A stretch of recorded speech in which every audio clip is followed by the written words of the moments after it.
अभी 1-1.5 महीने पहले मेरे पास एक इनबॉक्स मैसेज आया मेरे पेज पे, जिसके अंदर एक लड़के ने मुझसे पूछा था कि वक़ार साहब कोई मुझे ना मरने का आसान तरीका बता दीजिए। मैं घबरा गया, मैंने कहा कैसी बातें कर रहा है। मैंने कहा भैया क्या हो गया, सब खैरियत तो है। तो जितनी देर में वो अपना अहवाल लिखता उतनी देर में उसकी प्रोफाइल पे गया। मैंने कहा देखूँ तो सही इसको ऐसे मसले क्या हैं ज़िंदगी में। तो एक अच्छा खासा लड़का था, मतलब कोई 18-20 साल का, बिल्कुल ऐसी शक्ल थी, साइड की पफ लगी हुई और गोरा चिट्टा, मतलब ऐसे टिकटॉक बनाने वाली उम्र है उसकी, और वो मुझे ऐसी बातें कर रहा है। जब मैं वापस मैसेजेस पे आया तो उसने लिखा यार मेरे अब्बा चाहते थे कि मैं इंटर के बाद आर्मी में जाऊं, और मैंने 2 दफ़ा टेस्ट भी दिया लेकिन मैं फ़ेल हो गया, और मेरी इंटर में सिर्फ 75% आई, और मुझे समझ नहीं आ रहा मैं क्या करूं। तो पहले तो मैंने ये सोचा कि डूब के तो मुझे मर जाना चाहिए, क्योंकि इंटर में मेरी तो सप्ली आई थी और हमने तो डकार भी नहीं ली। तो भाई सबसे पहली बात तो मैं ये क्लियर कर दूं कि I am not the right person to discuss these things. मैं कोई साइकेट्रिस्ट नहीं हूँ, मैं कोई मेंटल हेल्थ डॉक्टर नहीं हूँ, क्योंकि अगर आपको ऐसी थॉट्स आ रही हैं तो ये कोई आपके दिमाग का चरबा नहीं है।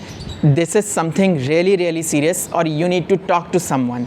और जो मैं हरगिज़ भी नहीं हूँ, या हम जैसा कोई भी क्रिएटर जो यूट्यूब या फेसबुक वगैरह पे वीडियोस बनाता है, ये उससे करने की बात नहीं है, क्योंकि उनके पास पता नहीं कितने मैसेजेस आते हैं। वो आपका मैसेज नहीं देखेंगे तो आप उल्टा और डिसहार्ट होंगे। तो ये हरगिज़ प्लेटफॉर्म नहीं है कि आप किसी क्रिएटर को मैसेज करके अपनी इतनी पर्सनल बात शेयर करें। फिर मैंने ये सोचा कि यार उस बंदे ने मुझे क्यों चूज़ किया, कि उसने ये मैसेज मुझे किया, इतना जो बड़ा अपनी वो ज़िंदगी का डिसीजन लेने की सोच रहा था, उसने मुझे क्यों मैसेज किया। तो मैंने सोचा शायद वो मेरी ये पॉजिटिविटी देखता है कि मैं अपनी वीडियोस में कितना खिलखिलाता हूँ, कितनी खुश होकर वीडियोस बनाता हूँ, तो शायद उसने ये देखा। तो मैं ये नहीं कह रहा कि मेरी ज़िंदगी में क्या मसले मसाइल हैं क्या हैं, लेकिन मैं आज आपसे वो 4 स्टेप्स शेयर करना चाहूँगा जिनकी वजह से मैं खुश रहता हूँ, मैं मोटिवेटेड रहता हूँ और मैं डिसहार्ट इतना ज़्यादा नहीं होता। और मैं आपको ये गारंटी दे रहा हूँ, गारंटी, कि अगर आपने ये 4 स्टेप्स फॉलो कर लिए तो 110% आप ज़िंदगी में कोई भी काम कर रहे हैं आप कामयाब होंगे उसके अंदर, आप इंशाल्लाह कभी डिसहार्ट होंगे ही नहीं, 110%। और ये जो स्टेप्स हैं इनमें से 2.5 आपके हाथ में और 1.5 आपके हाथ में नहीं है। तो वो कौन से स्टेप्स हैं जो आपके हाथ में और वो कौन से स्टेप्स हैं जो आपके हाथ में नहीं है, वो किसके हाथ में, ये मैं अब आपसे डिस्कस करूँगा। लेकिन याद रखिएगा कि अगर आपने इन स्टेप्स को फॉलो कर लिया तो ये गारंटी है इंशाल्लाह आप ज़िंदगी में ना कभी डिसहार्ट नहीं होंगे, इंशाल्लाह ताला आपके साथ हमेशा अच्छा ही होगा।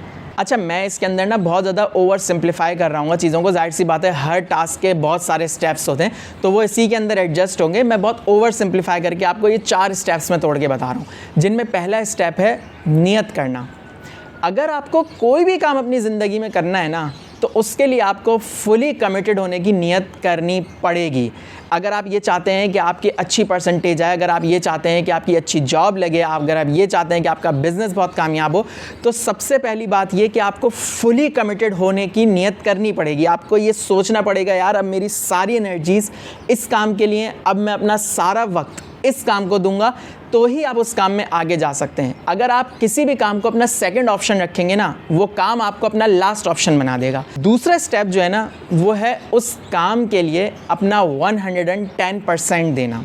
देखिए मैं फिर से कह रहा हूँ, आपने उस काम को परफेक्शन की तरफ नहीं लेके जाना, अपना 110% देना है कि in the end of the day आप ये कह सकें यार मैंने ना इस काम को अपना 100% दिया है। उस काम को सीखें, उस काम को समझें, जो भी आप करना चाहते हैं, चाहे आप स्टडीज़ की बात कर रहे हो, चाहे आप किसी भी चीज़ में, आप उसके अंदर पूरा उतरें।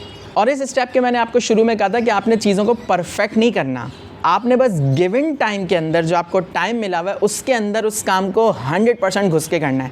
फिर आता है तीसरा स्टेप, जो आधा आपके हाथ में और आधा आपके हाथ में नहीं है। आधा आपके हाथ में ये कि जब आप अपने किसी काम को पूरा कर चुके हैं तो उसके ऊपर फ़ख्र करें, उस काम को साइड में खड़ो के देखें और कहें ये मैंने किया है, उस काम से खुश हों अपने। देखें बहुत सारी चीज़ें ऐसी होती हैं, जैसे मैं भी कोई अगर वीडियो बनाने लगता हूँ तो मैं जब उसको बना रहा होता हूँ, जो मैंने सोचा होता है वो वैसी नहीं बन पाती अक्सर। मैंने इस वीडियो को ऐसे नहीं सोचा था, मैंने सोचा कि मैं इसको वहाँ बनाऊँगा, लेकिन वहाँ धूप आ गई तो मैं नहीं बना सका। लेकिन इन दी एंड ये वीडियो बन जाएगी ना, तो मैं कहूँगा हाँ यार जो मैं चाह रहा था ना इस वीडियो से, वो मैंने निकाल लिया। मैं काम की फिर से परफेक्शन की बात नहीं कर रहा कि आपने उसको परफेक्टली लेके गए, मैं काम की कंप्लीशन की बात कर रहा हूँ, मैं काम में आपकी डेडिकेशन की बात कर रहा हूँ, मैं काम में आपकी एफर्ट की बात कर रहा हूँ कि वो आपने पूरी देनी है। और फिर साइड में खड़े होकर कहना है कि यस ये जो काम किया है ना ये मैंने किया है। ये तो हो गया वो आधा स्टेप जो आपके हाथ में है।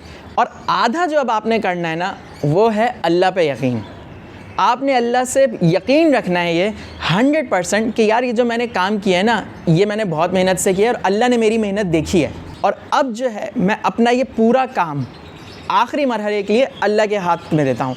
ये मैं अल्लाह के सुपुर्द करता हूँ कि अब जो होगा ना वो इसका अल्लाह करेगा। अब मेरे हाथ से चीज़ें निकल गई हैं, यानी कि अब आपने उस काम से अलग हटना है और अब उसको अपने फाइनल स्टेप की तरफ जाने देना है। और ये जो फाइनल स्टेप है ना, ये शायद आपने अपनी ज़िंदगी में कभी सोचा ना हो, लेकिन ये बहुत बड़ा फैक्ट है कि दुनिया के किसी भी काम का रिज़ल्ट इंसान के हाथ में नहीं है। आपको प्यास लग रही है, आपने पानी पी लिया, पानी पीना आपका काम है, लेकिन प्यास बुझेगी नहीं बुझेगी ये अल्लाह के हाथ में है। आपको भूख लग रही है, आपने बहुत अच्छा खाना खा लिया, पेट भरेगा या नहीं, भूख मिटेगी या नहीं, ये अल्लाह के हाथ में। बहुत अच्छे आपने कपड़े ले लिए, सब कुछ आपने बहुत पैसे लगा दिए, आप अच्छे लगेंगे या नहीं, ये अल्लाह के हाथ में। तो ये चीज़ अपने दिमाग में बिठा लें कि आपके हाथ में रिज़ल्ट्स नहीं है, आपके हाथ में सिर्फ़ और सिर्फ कोशिश है, आपके हाथ में सिर्फ़ और सिर्फ अच्छी उम्मीद रखना है, आपके हाथ में रिज़ल्ट्स नहीं है। ये बात अपने दिमाग में अच्छी तरह बिठा लें। अच्छा, अब उसके अंदर क्या होता है कि जैसे हमने तीसरे स्टेप के अंदर ये बात की थी कि हमने ये सोचा होता है कि यार अल्लाह ताला अब हमारे लिए बहुत अच्छा करेगा, क्योंकि अल्लाह ताला ने मेरी मेहनत देख ली और अल्लाह ताला मेरे लिए बहुत बेहतर करेगा। इस चौथे स्टेप के अंदर हो सकता है कि आपने ये दुआ की हो कि या अल्लाह मुझे इससे रिज़ल्ट चाहिए ए ग्रेड, आपका आ जाए सी ग्रेड। ठीक है, आपने दुआ की थी कि ए ग्रेड मिले, मेहनत की थी ए प्लस के लिए, मांगा ए ग्रेड था, आ गया सी ग्रेड। यहाँ है आपका टेस्ट कि आपने इस चीज़ में राज़ी होना है, आपने इस चीज़ में खुश होना है कि मैंने अपने लिए सोचा था बेहतर, लेकिन अल्लाह ने मेरे लिए सोचा है बेहतरीन, जो मुझे नज़र नहीं आ रहा, मुझे समझ नहीं आ रहा अभी, लेकिन अल्लाह ने अपनी तरफ से ना मेरे लिए बेहतरीन तरीन किया है, और वो ये कि मेरा अब सी ग्रेड आ गया। देखिए, इंसान है, दिल टूटता है, बुरा लगता है, उदासी होती है। मैं ये नहीं कह रहा कि आपका सी ग्रेड आया, वो छलने लग जाए, वाह वाह वाह क्या कमाल हो गया, नहीं, लेकिन इस चीज़ में राज़ी हूँ कि यार अल्लाह ने जो मेरे लिए किया है ना वो सही किया, और इस पे अल्लाह का शुक्र अदा करें। ये जो मैंने वर्ड किया ना, अल्लाह का शुक्र अदा करें, यही वो वजह है जिसकी वजह से मैं आपसे ये वादे करता फिर रहा था कि 110% आप कामयाब होंगे, क्योंकि ये मेरा वादा नहीं है, ये अल्लाह का वादा है।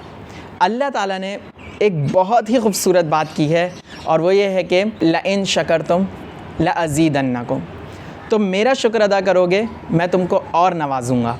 ये बहुत गहरी बात है और ये ईमान के बहुत आगे जाके एक हिस्से में आता है, और इसके लिए बड़ी प्रैक्टिस करनी पड़ती है। ये एक माइंडसेट बनाना इतना आसान नहीं है, शुरू में मुश्किल होती है, लेकिन अगर आपने ये बिलीव करना शुरू कर दिया कि ज़िंदगी में मेरे साथ जो हो रहा है वो मेरी बेहतरी के लिए हो रहा है, लेकिन उससे पहले मैं आपको फिर कह दूं मेहनत कर रहे हो, ये नहीं कि ऐसे ही बैठे हुए और कहना जो हो रहा है बेहतर हो रहा है, क्योंकि अल्लाह ताला ने ये भी कहा मेहनत तो करो। तो अगर आप मेहनत कर रहे हैं अपनी पूरी 100% लगा रहे हैं, और उसके बाद भी अगर आपके साथ थोड़ा ऊंच नीच हो रहा है ना, तो यकीन करें आपको नज़र नहीं आ रहा, ये आपके लिए बहुत बेहतर हो रहा है, जिसका आप सोच ही नहीं सकते, जिस तक आपका दिमाग पहुंच ही नहीं सकता, क्योंकि हम कितना भी कह लें कि इंसान का दिमाग लामहदूद है, वो अल्लाह के सामने कुछ भी नहीं है। जो अल्लाह हमारे लिए देख रहा है ना, वो हम नहीं देखते अपने लिए, वो हम नहीं समझ सकते, वो हमारे लिए बहुत मुश्किल होता है वहाँ तक उस वक्त देखना। तो इसी को कहते हैं बिलीव, इसी को कहते हैं अल्लाह पे यकीन होना। आप अल्लाह पे यकीन रखें और अल्लाह का सिर्फ शुक्र अदा करें कि हाँ भाई मेरा सी ग्रेड आ गया ना, या अल्लाह तेरा लाख लाख शुक्र है, इसमें मेरी बेहतरी होगी नहीं, इसी में मेरी बेहतरी है। और अल्लाह ताला इंशाल्लाह आपको ये प्रूफ करके दिखाएंगे कि किस तरीके से वो सी ग्रेड ही बेहतर था मेरे लिए। मैं अभी आपको एक बहुत छोटी सी मिसाल देता हूँ कि अभी 2 हफ्ते पहले मेरे साथ एक बड़ा ज़बरदस्त सीन हुआ। मुझे दुबई जाना था और मैंने अपनी सारी तैयारी की हुई, बड़ा खुश कि यार अब हम दुबई जाएंगे। जाने से सिर्फ 1 दिन पहले मुझे पता चला कि मैं जिस दोस्त के साथ जा रहा था उसकी एक बहुत इंपॉर्टेंट मीटिंग की वजह से वो क्लैश हो रहा था और हम उस वक्त उस फ़्लाइट में बैठ नहीं सकते थे। तो अब जाहिर सी बात है, बड़ा अफसोस हुआ कि यार हमें दुबई जाना था और वो फ़्लाइट ही कैंसिल हो रही है, हमारी फ़्लाइट कैंसिल नहीं हो रही, मतलब हम नहीं जा पा रहे उसके अंदर। तो हम दोनों ने सोचा यार क्या किया जाए। तो मैंने कहा यार इसके अंदर ज़रूर अल्लाह ने हमारे लिए कोई बेहतरी रखी है, एक काम करते हैं अपनी फ़्लाइट आगे कर लेते हैं।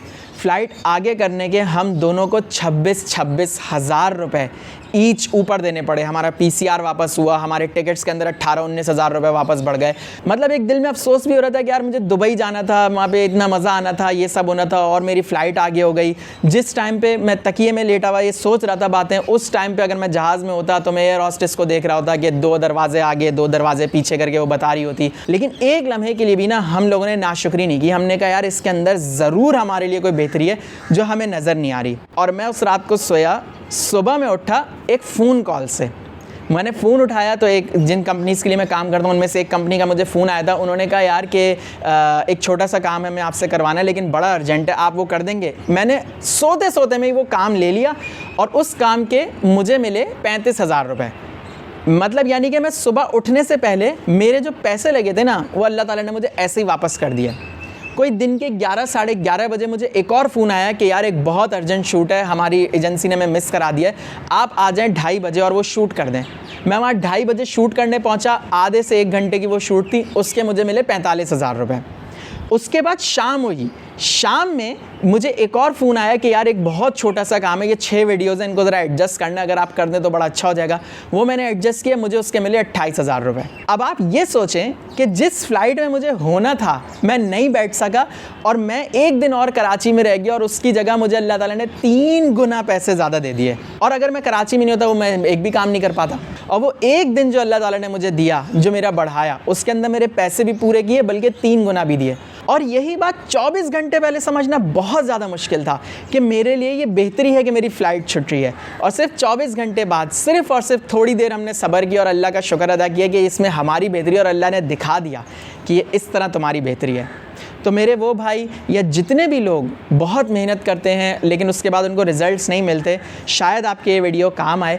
तो मेरे भाई सिर्फ़ और सिर्फ पॉजिटिव इस पे नज़र रखें कि यार अगर रिज़ल्ट्स मेरे अगेंस्ट आए हैं तो इसके अंदर मेरी बेहतरी है। तो हर हाल में अल्लाह का शुक्र अदा करें। ये जान लेना वो भी किसके लिए? पढ़ाई के लिए।